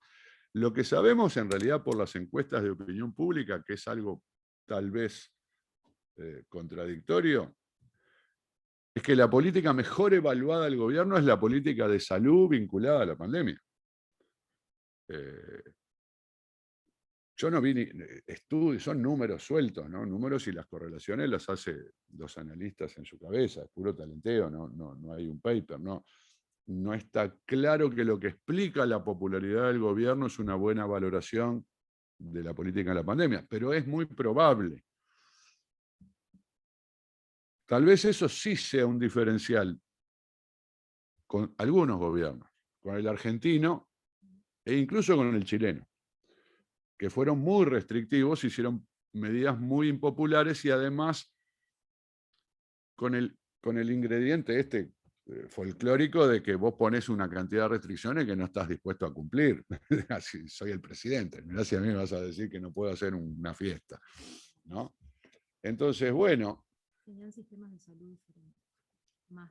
Bueno, capaz que la suma salvo al principio, que hubo restricciones pesadas, ya sea porque se establecieron o se pactaron o se acordaron durante unos meses en el 2020, después Uruguay tuvo menos restricciones a la movilidad que otros países, ¿no? Y salvo la enseñanza y la frontera, creo que eran los dos mundos más prohibidos,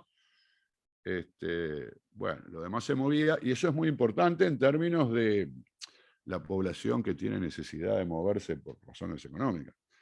No te aplauden, las restricciones a la movilidad no se aplauden, las aplauden los médicos, las aplauden sectores ideologizados o convencidos de la conveniencia de las cuarentenas y eso. El pueblo no aplaude ninguna de estas restricciones. El manejo de la pandemia está muy bien valorado, los resultados finales, más allá de lo que se piense de alguna medida que se tomó en algún momento, son muy buenos, y tal vez en el momento del referéndum la posición que la gente tenía subjetivamente sobre el gobierno estaba informada básicamente por lo que pensó de la pandemia, y eso digamos, favoreció al gobierno.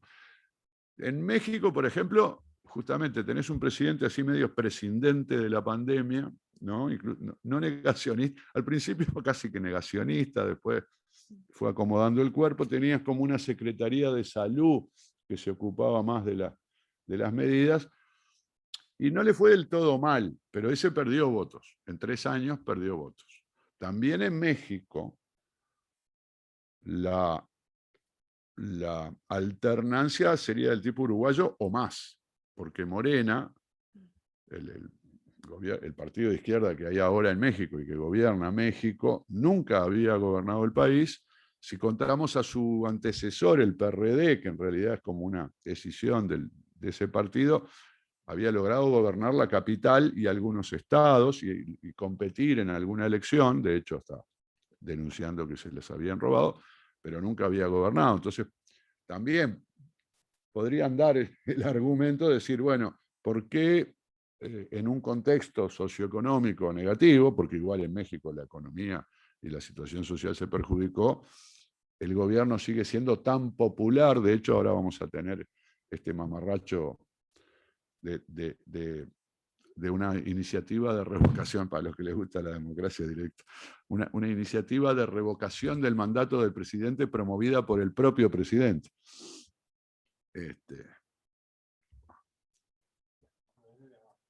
Sí, es desde abajo. Desde abajo. Agitada, fogoneada por el presidente. Juntaron firmas, no son tantas firmas, y bueno, y va a votar el 15% de la población. No, bueno, Morena va a arrastrar todo lo que pueda para que vote mucha gente, y todos van a votar en contra de la revocación del mandato, porque seguramente los otros no van a llamar a votar porque no se van a arriesgar a caer en la trampa, ¿no? Digo yo. Pero bueno, puede ser el entusiasmo de los izquierdistas mexicanos, que nunca habían gobernado el país, bueno, Zapata y Pancho Villa, pero están todos muertos, los que festejaron el triunfo de la Revolución Mexicana, están todos muertos. Podría tener eso, como que le das más vida a un gobierno que generó tanto entusiasmo. En el caso además de López Obrador, ganó con el 60 y pico % de los votos en la presidencial.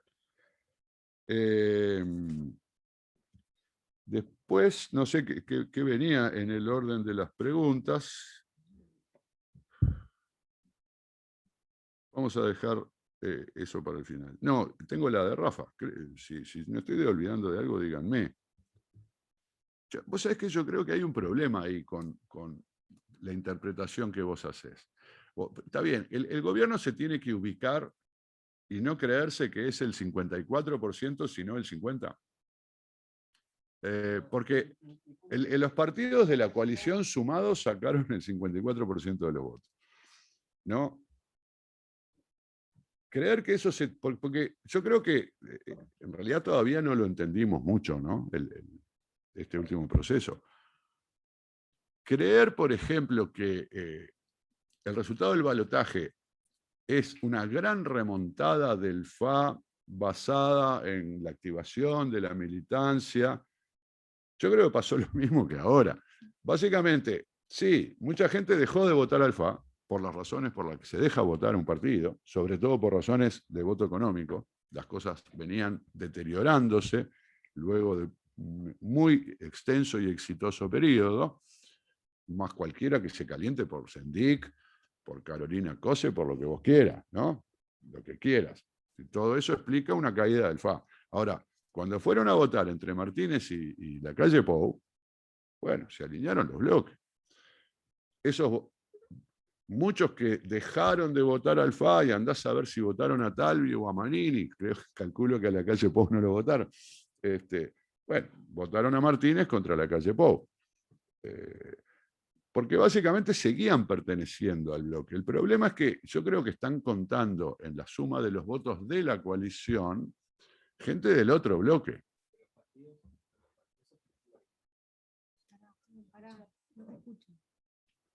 No te escuchan los asistentes remotos. Lo que pasa es que Cabildo Abierto no es un partido. El Cabildo Abierto es un protopartido, ¿no? Entonces, bueno, fue receptor de algunas... A ver, Cabildo abierto es una mezcla de votos de gente que posiblemente votó al FA, pero le preocupa la seguridad más que nada, ¿no? Esto sobre todo incluye sectores de nivel socioeconómico bajo, medio bajo, bajo. Voto facho, perdón por la expresión simplificadora, voto gente que no está en contra de la dictadura, o que apoyó a la dictadura, apoya o cree que tiene sus méritos o cosas por el estilo.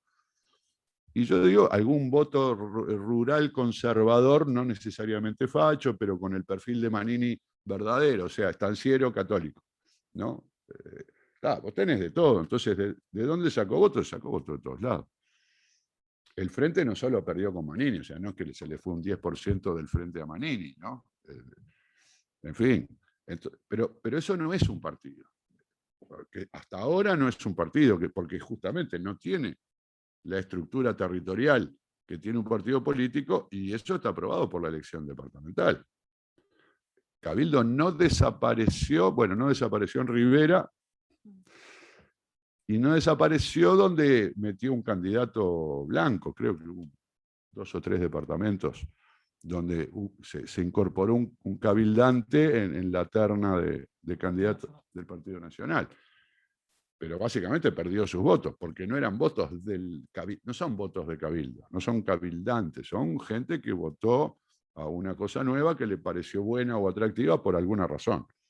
Ahora, que eso se consolide está por verse.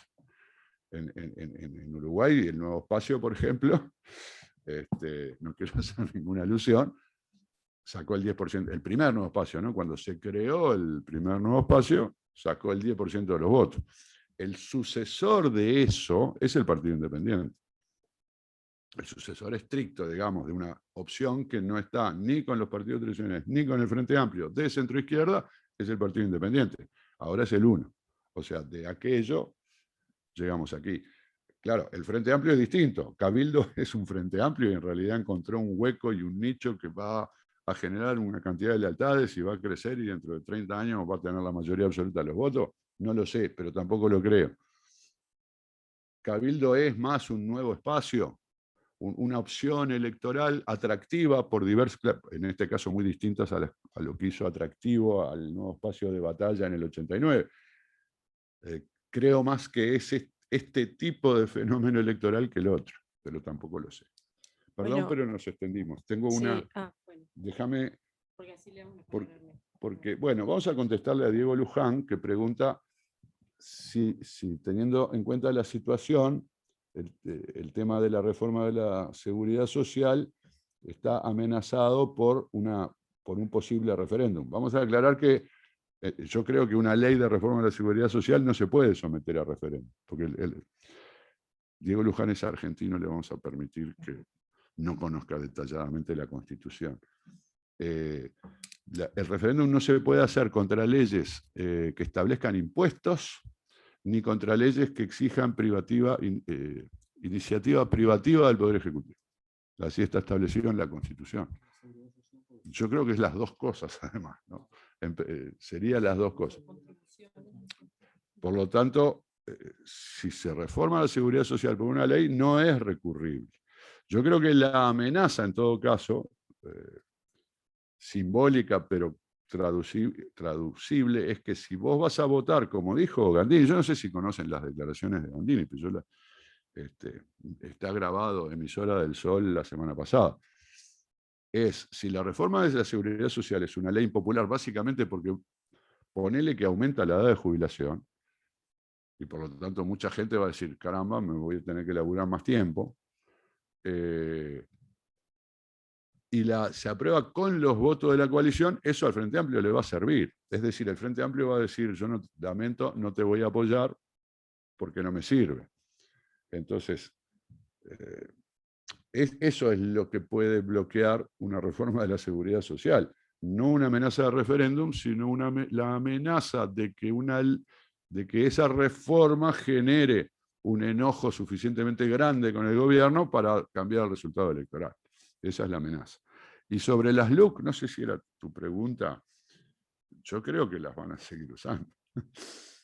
¿No? Se va a seguir usando. Que vaya a haber una LUC de 500 artículos, bueno, capaz que es una cosa rara, ¿no? Pero de hecho las LUC se vienen usando y de hecho creo que hasta crecieron los artículos, más allá de que la LUC se puede usar en otros momentos para otras cosas, pero las LUC, esta onda, vamos a arrancar con una LUC, porque así nos sacamos de arriba, ya lo hizo Tabaré Vázquez, lo hizo Jorge Valle, y ya era ómnibus, claro, era un taxi, una furgoneta, no era un transatlántico. Perdón.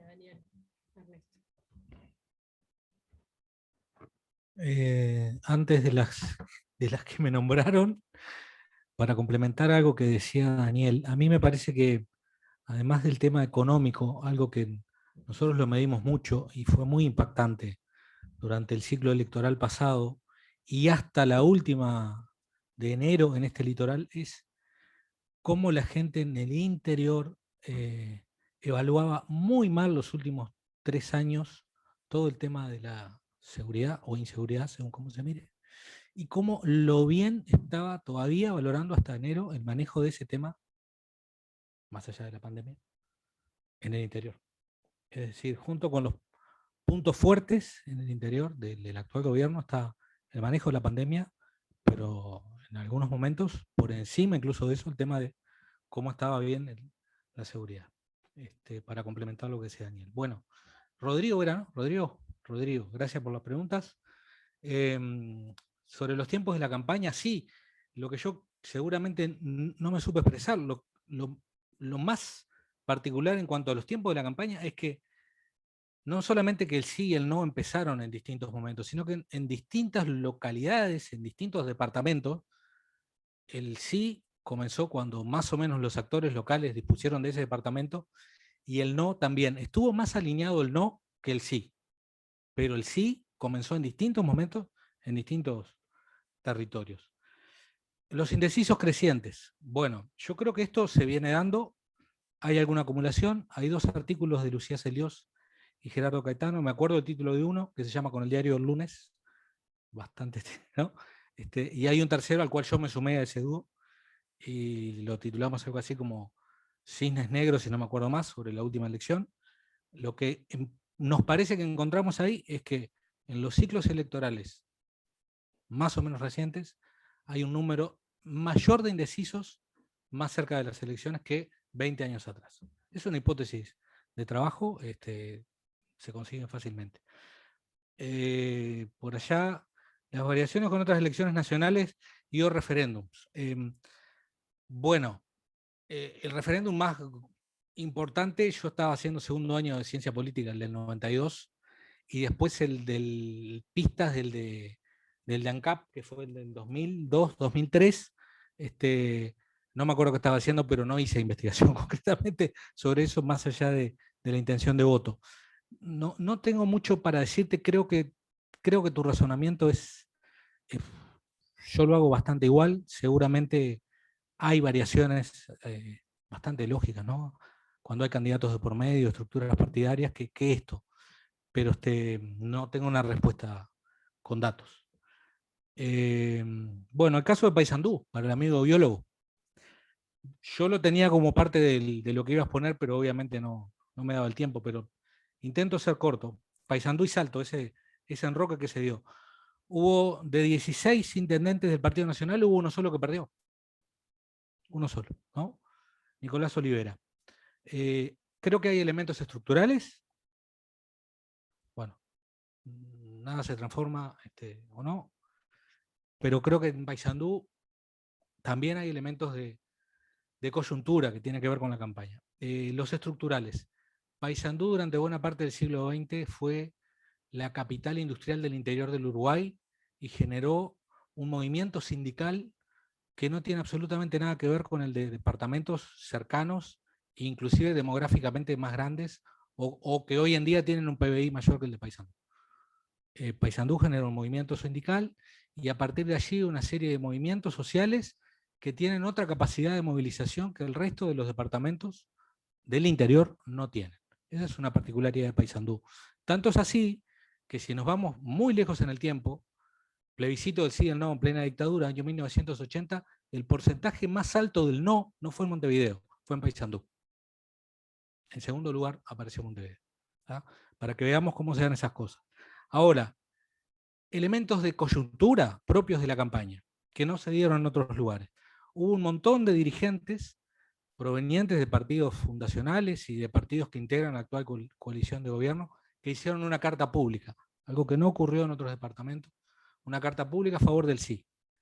Gente con bastante visibilidad, ex diputados, ex ediles actuales, que hicieron una carta pública, por ejemplo, que se salió faltando un mes y medio, y que se hizo campaña. La campaña del sí fue muy territorial, muy bien organizada. El intendente de Paysandú tiene una aprobación, la última vez que nosotros lo medimos a Olivera, muy baja, no más del 35%, y eso fue agosto, septiembre del año pasado, en comparación con lo que habitualmente miden los intendentes. Los intendentes, por lo general, son las figuras más fuertes de sus departamentos y tienen aprobaciones relativamente elevadas. Nosotros las 2 o 3 veces que lo hemos medido a Olivera, nunca pasó del 30 y pico %. Creo que esos son elementos coyunturales y claramente ahí, bueno, hay pistas por lo menos para pensar lo que puede haber pesado, lo que puede haber estado pesando en Paysandú, para que se dé. Y también, no me puedo olvidar que hay un actor clave en Paysandú que no estuvo en este referéndum, que es Larrañaga. Es el único que después de la salida de la dictadura logró repetir, y a partir de que Larrañaga se retiró de la competencia por la intendencia, nunca más hubo reelección, hubo alternancia permanente en Paysandú. Yo no sé si con Larrañaga en la cancha el resultado en Paysandú hubiera sido otro, no tengo la menor idea, pero es un actor que en esa coyuntura no compitió. En Salto, bueno, vos más o menos en tu pregunta lo expusiste. En Salto, a diferencia de lo que ocurrió en la anterior departamental, por primera vez sí hay una coalición que trabaja como coalición.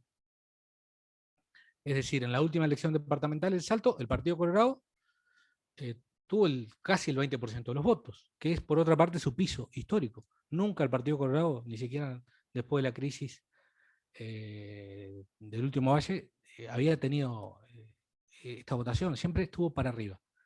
Su piso histórico, el 20%. Ese 20%, bueno, le restó un potencial electorado al candidato principal del Partido Nacional. Al Frente Amplio le alcanzó con el 40% de los votos para mantener el gobierno departamental. Hoy, la situación del referéndum fue, bueno, la coalición en sí trabajó como coalición. Sin embargo, las matemáticas no son tan claras. ¿Por qué? Porque en realidad lo que obtuvo de diferencia el no sobre el sí en Salto son 3.000 y algo de votos. Cuando, si nosotros sumábamos lo que había pasado en mayo, la diferencia deberían ser aproximadamente 10.000. Por tanto, cuidado.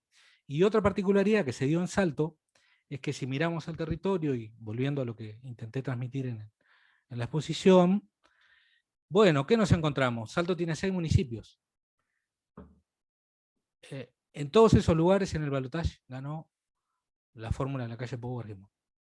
Bueno, en estos hubo 2 municipios que ganó el sí.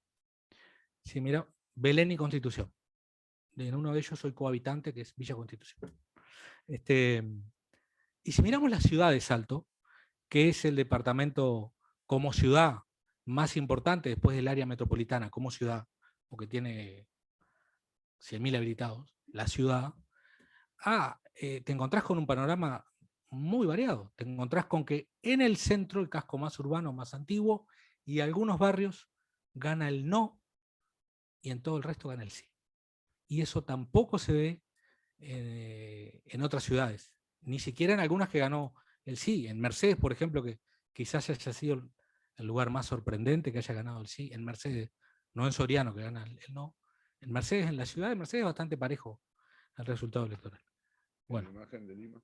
La imagen de Lima, yo creo que Lima ganó mucho más para afuera que para adentro, entre otras cosas porque le interesaba. Lima no puede ya competir, no tiene más reelección en Salto. ¿Pero cuántos aprueban la...? Y las últimas que hemos hecho siempre ha estado encima del 50. 53, 54, 55, ahí se ha movido. Vamos a ver la próxima hora después que Lima perdió. Pero en realidad no le interesaba mucho Salto. Pero perdió por poco y por menos. Por mucho menos, y insisto, ¿no? En realidad en realidad Lima no hizo demasiada campaña en Salto, excepto hasta el final. Y Rosario, los temas de la campaña. Esto venía siendo una cosa bien interesante, porque en realidad la percepción que nosotros teníamos, pero esta es de observación, nada más, es que en realidad, sobre todo por el lado del sí, en distintos departamentos venían agarrando un poco lo que les parecía que conectaba mejor con la población. Hasta que en un momento, cuando vienen los aumentos de precios, ahí se transformó todo en una cuestión que por acá los compañeros dijeron, la cuestión, apareció el tema de la economía en la campaña.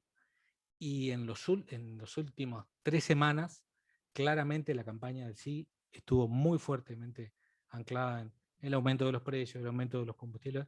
Pero antes de eso, lo que uno veía en los distintos departamentos era que, bueno, si los que empujaban más eran determinados sindicatos, los temas que se ponían en la mesa estaban más que ver con eso.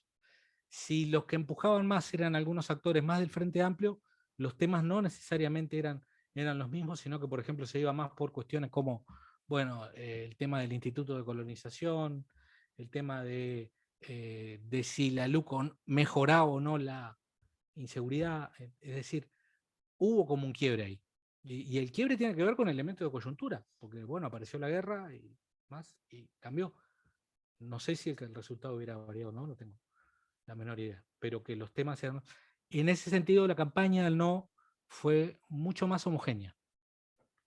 En la defensa, en los tiempos y en esa cuestión final de muchos recursos publicitarios, en donde quizás la diferencia ahí en la campaña del no estuvo que en algunos departamentos se personalizó detrás de futuros candidatos a intendente.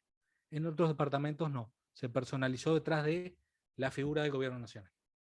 Parece más o menos por ahí. Bueno, muchas gracias.